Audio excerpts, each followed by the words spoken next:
ఇక ఒక్కసారి బీసీలకు సంబంధించినటువంటి అంశం ఇది చాలా క్లియర్గా చాలా జాగ్రత్తగా అయినండి ప్రజలారా నేను చెప్పేది వీలైతే బీసీలు ఎవరైతే ఉన్నారో ఆ గ్రూప్లు ఏవైతే ఉన్నాయో అందులో దయచేసి షేర్ చేయండి ఎందుకంటే నేను చెప్పబోయేటువంటి అంశం చాలా కీలకమైనటువంటి అంశం సోదరులారా దయచేసి లైక్ చేయండి అలాగే షేర్ చేయండి ఎక్కువ మందికి చేరేలా చూడండి ఇప్పుడు నేను చెప్పబోయేటువంటి అంశం అసలు ఈ బీసీలు ఎవరు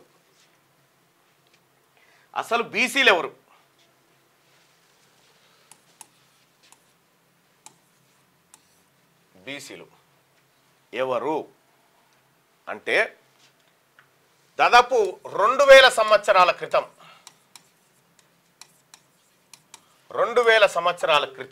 శాతవాహనుల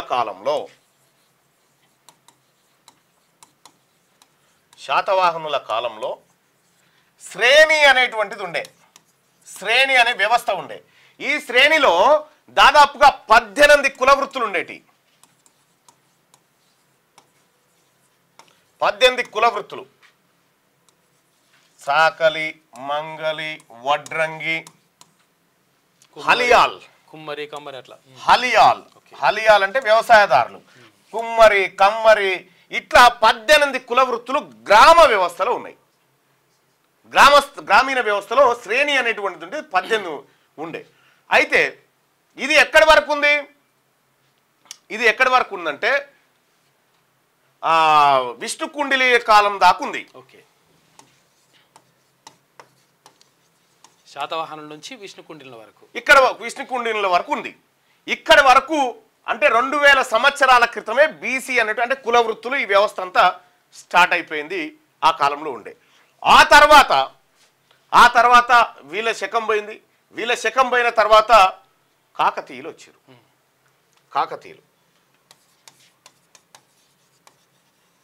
కాకతీయుల కాలంలో ఏం జరిగిందంటే కరణం రెడ్డి ఇందులో వీటిపైన పెత్తనానికి వచ్చినాయి వీటిపైన పెత్తనానికి వచ్చినటువంటి కరణం రెడ్డిలు వీళ్ళు కాకతీయుల కాలంలో ఎంటర్ అయిపోయి ఇందులో కరణం రెడ్డి వీళ్ళ కింద 12 కుల వృత్తులను పెట్టారు 12 కుల వృత్తులు పెడితే వీళ్ళు చేసే పని ఏంటంటే పన్నులు శిస్తులు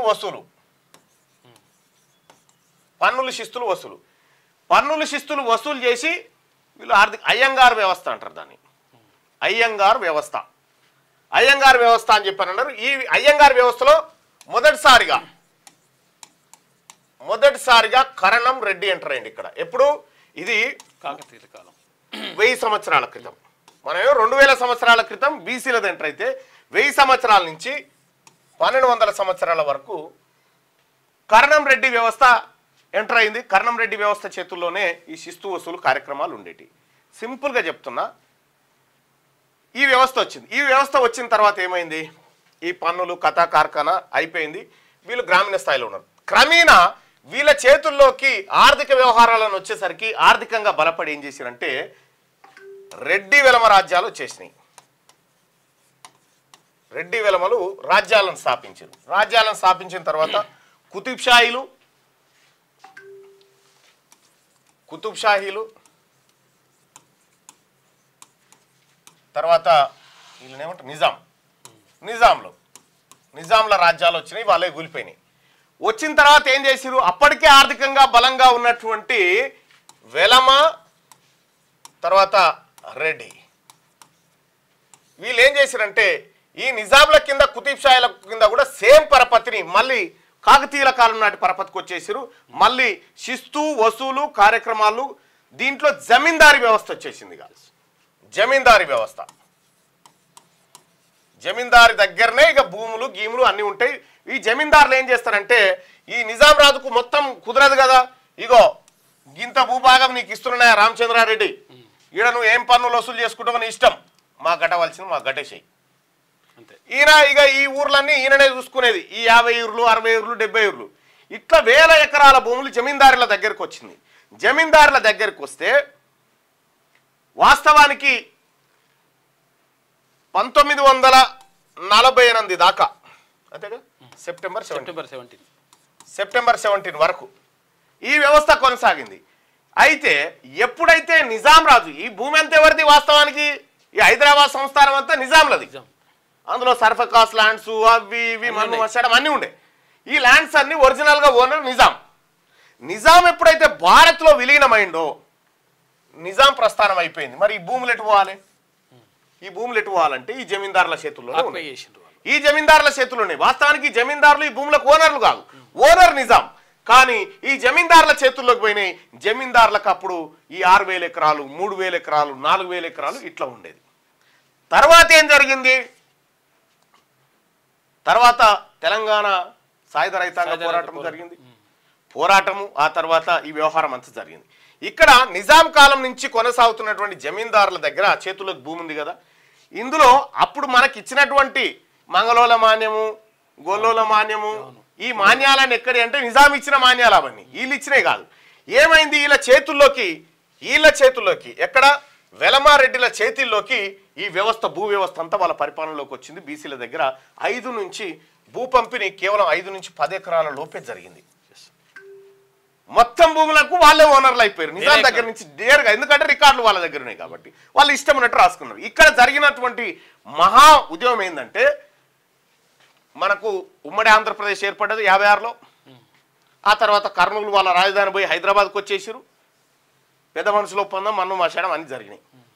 1973లో పివి నరసింహారావు గారు ఏం చేసిందంటే ఈ జమీందారీల దగ్గర ఉన్నటువంటి భూములు ఏవైతే ఉన్నాయో ఒక్కని దగ్గర 54 ఎకరాల కంటే ఎక్కువ ఉండొద్దని చెప్పిండు. ల్యాండ్ రిఫార్మ్స్ తీసుకొచ్చిండు. ల్యాండ్ రిఫార్మ్స్ తీసుకొచ్చి పివి నరసింహారావు గారు పుణ్యాత్ముడు మహాత్ముడు పివి నరసింహారావు గారు ల్యాండ్ రిఫార్మ్స్ తీసుకొచ్చి 1973లో మీకు 54 ఎకరాల భూమి కంటే ఎక్కువ ఉండడానికి వీల్లేదు ల్యాండ్ సీలింగ్ యాక్ట్ అది తీసుకొచ్చిండు. ఇది తీసుకురావడంతో అంటే ఇందులో తరి అవి వేరు ఉన్నాయి. అయితే ఇది తీసుకొచ్చింది కదా. ఇది తీసుకురాగానే వీళ్ళ దగ్గర ఉన్నటువంటి భూములను ఏం చేసిరు? కుక్క పేరున నక్క పేరున ఎవ్వని పేరు మీద పడితే వాని పేరు మీద డివిజన్ చేసిరు. డివిజన్ చేసి వాని పేరు మీద ఈయన పేరు మీద రాసిరు. ఇంకా చాలా మందికి ఇప్పుడు ఈ ముసలోళ్ళకి తెలియదు. ఆయన పేరు మీద వాని రికార్డులు తీస్తే ఎందుకంటే 60-70 ఎకరాల భూమి ఉంటుంది. ఈయనకు తెలియదు. అయితే కుక్క పేరున నక్క పేరున లెక్కలు రాసిరనే పాటలు కూడా ఉన్నాయి. ఆ పాటలు కూడా ఉన్నాయి. ఇక్కడ 1973లో ల్యాండ్ రిఫార్మ్స్ తీసుకొచ్చి మీకు ఇంతకంటే ఎక్కువ ఉండడానికి వీల్లేదంటే జమీందారుల దగ్గర ఉన్నటువంటి 20% భూమి గవర్నమెంట్ చేతుల్లోకి అంటే సీలింగ్లోకి వచ్చేసింది. అప్పుడు 1974లో ఆ తల్లి ఇందిరాగాంధీ ల్యాండ్ రిఫార్మ్స్ తీసుకొచ్చింది. ల్యాండ్ రిఫార్మ్స్ తీసుకొచ్చి ఏం చేసింది? ఈ 20% భూమిని పేదోళ్ళకు పంచింది. పేదలకు పంచింది భూమిని. 20% భూమిని ఇప్పుడు మన దగ్గర ఉన్నటువంటి పొరంబోక్ భూమి లావన్పట్ట భూములు అన్నీగో ఇవే ఆ తల్లి ఇందిరాగాంధీ పంచింది. ఇందిరాగాంధీ పంచితే వీళ్ళ దగ్గరికి మళ్ళీ బీసీల దగ్గరికి మళ్ళీ కొంత భూమి వచ్చిందిగా. మళ్ళీ ఈ భూమిని ఏం చేయాలి? ఈ భూమిని ఏం చేయాలంటే ల్యాండ్ యాక్వేషన్ పేరు మీద కొల్లగొట్టుడు స్టార్ట్ చేసేది. ల్యాండ్ యాక్వేషన్ పేరు మీద కొల్లగొట్టుడు స్టార్ట్ చేసి గత ప్రభుత్వాలు కొల్లగొట్టుడు స్టార్ట్ చేస్తే 2013లో చట్టం చేసింది యూపీఏ గవర్నమెంట్. 2013లో ఒక చట్టం చేసింది యూపీఏ గవర్నమెంట్.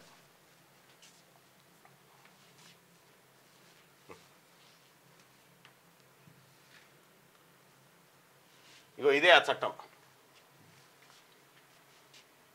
2013లో తల్లి సోనియా గాంధీ ఇగో ఈ చట్టం తీసుకొని వచ్చింది. 27th సెప్టెంబర్ 2013లో పేదోడి దగ్గర భూములు గుంజుకుంటే ఏం చేయాలని చెప్పిందంటే 2013 యాక్ట్ ప్రకారం కాంపెన్సేషన్ ఇవ్వాలని చెప్పింది. దీంట్లో భూమి గుంజుకుంటే మళ్ళీ భూమి ఇవ్వాలని చెప్పింది. భూమికి భూమి లేదంటే సమాన విలువ, మార్కెట్ విలువ కంటే 4 రెట్లు ఎక్కువ. మార్కెట్ విలువ కంటే కొన్ని చోట్ల డబుల్ అనుకో, డబుల్. ఇట్లా ఇక్కడ బీసీ వర్గాల చేతుల్లో ఏది ప్రాజెక్టులు అవి ఇవన్నీ ల్యాండ్ యాక్విజిషన్ అని బెటర్గా అంటే బీసీల దగ్గర నుంచి మళ్ళా భూములు గుంజుకోవడానికి ల్యాండ్ యాక్విజిషన్ అనే యాక్ట్ తీసుకొచ్చారు అన్నట్టు. తీసుకొస్తే ఈ బీసీల భూములు కాపాడడానికి యూపీఏ గవర్నమెంట్ సోనియా గాంధీ ఆమె నేతృత్వంలో ఈ 2013 యాక్ట్ తీసుకొస్తే ఈ 13 యాక్టు ఇల్లు పోతే ఇల్లు R&Rలో ఉద్యోగాలు ఒక్క కథ కాదు. ఇక్కడ నష్టపోయినా ఇక్కడ నష్టపోకుండా ఆమె 2013 యాక్ట్ తీసుకొస్తే 2015లో నరేంద్ర మోడీ గారు మళ్ళీ ఏం చేశారంటే ఆర్డినెన్స్ తీసుకొచ్చి మళ్ళా భూదోపిడికి షురువు చేశారు. ఇక్కడ బీసీలారా మీ చేతులకు భూమి రాకుండా ఎన్ని రకాల కుట్రలు చేసిరో చూడండి. జరిగినటువంటి ద్రోహం ఎప్పుడు నేను శాతవాహనుల కాలం నుంచి ఈ శేతాన్ల కాలం దాకా తీసుకొచ్చి చెప్తా ఉన్నా. ఇగో ఇట్లా ఈ రకమైనటువంటి దోపిడీ జరిగింది. మీకు ఒక విషయం తెలుసా? కేసీఆర్ ఇంకో పని చేసి 1850 వరకు కుల వృత్తులు ఊర్ల పొంటి కుల వృత్తులు కలకల్లాడినాయి. 1850లో ప్రపంచ ఆర్థిక వ్యవస్థలో భారత శాతం ఎంత అంటే సరే అప్పటికి వీళ్ళు పరిపాలిస్తున్నప్పటికీ మొత్తం వరల్డ్ ఎకానమీలో 20% ఇండియాదే. 20% షేర్ ఇండియాదే. ఈ దొరలు భూస్వాములు పెత్తందారులు వీళ్ళందరూ వచ్చిన తర్వాత కుల వృత్తులను ఖతం చేసిన తర్వాత 2023లో ఇది ఎంత ఉంది?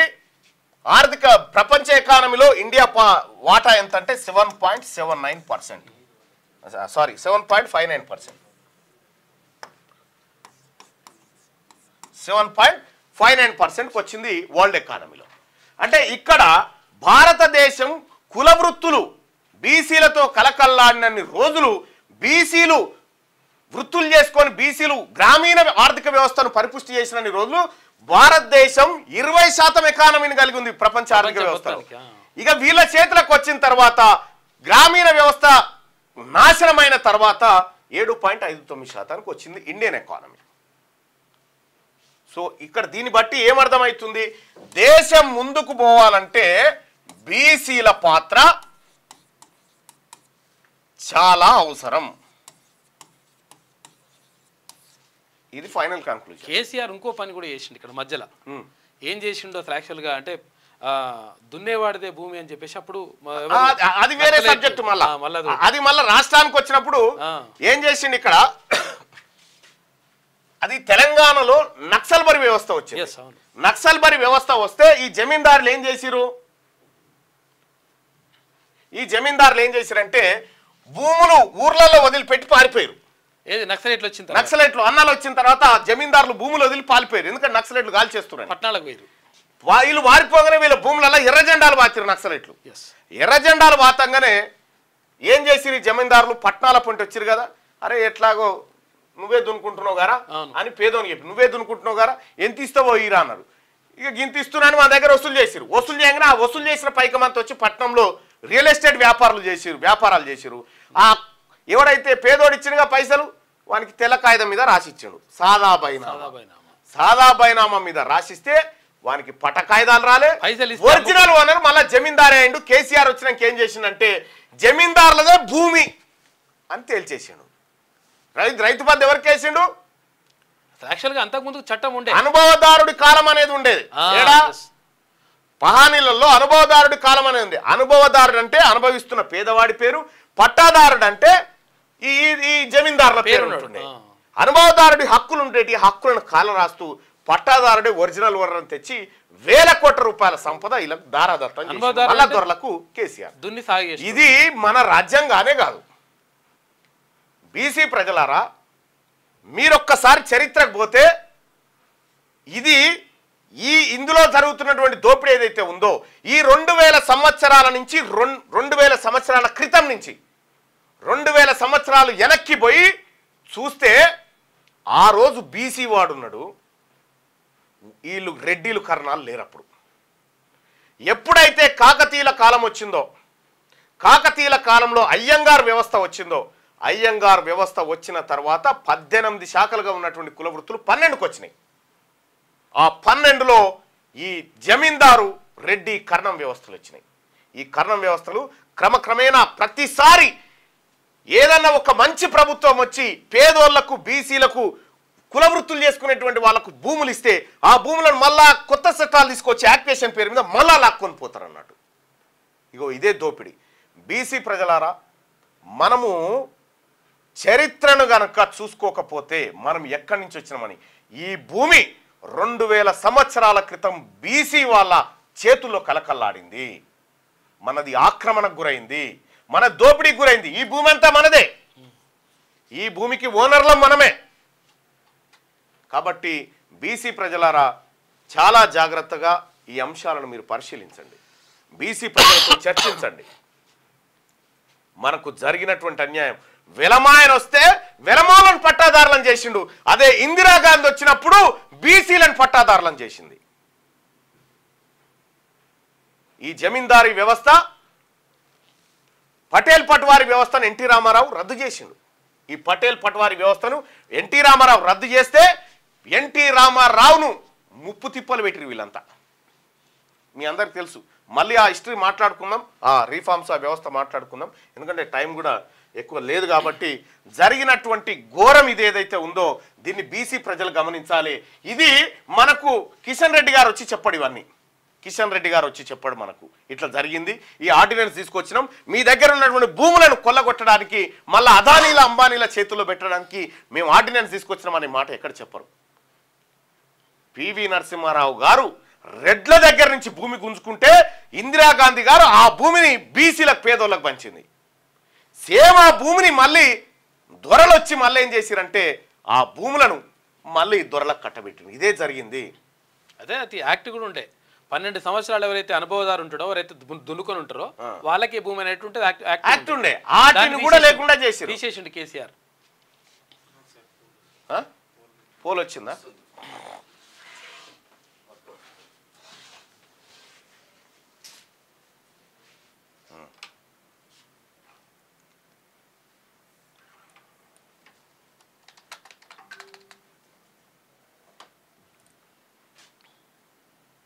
ఇద్దరులో తప్పే. ఓకే, కేటీఆర్, సురేఖ. రైట్, ఇది జరిగినటువంటి చరిత్ర. ఈ చరిత్రను మరుగున పడేయడానికి రకరకాల కుట్రలు జరుగుతూ ఉంటాయి. 2000 సంవత్సరాల నుంచి ఇప్పటి వరకు బీసీ వాడు అధికారంలో లేడు. ఎస్, మొత్తం ఎంటైర్ దేశానికి, ముఖ్యంగా తెలంగాణ రాష్ట్రానికి లేడు. 2000 సంవత్సరాలైంది బీసీలకు అధికారం పోయి. క్యూ న్యూస్ ఛానల్లో పనిచేయటకు అనుభవం గల సీనియర్ వీడియో ఎడిటర్స్ కావాలను సంప్రదించవలసిన నెంబర్ 8688926084. qnewsads@gmail.com ను సంప్రదించండి. లైక్ చేయండి.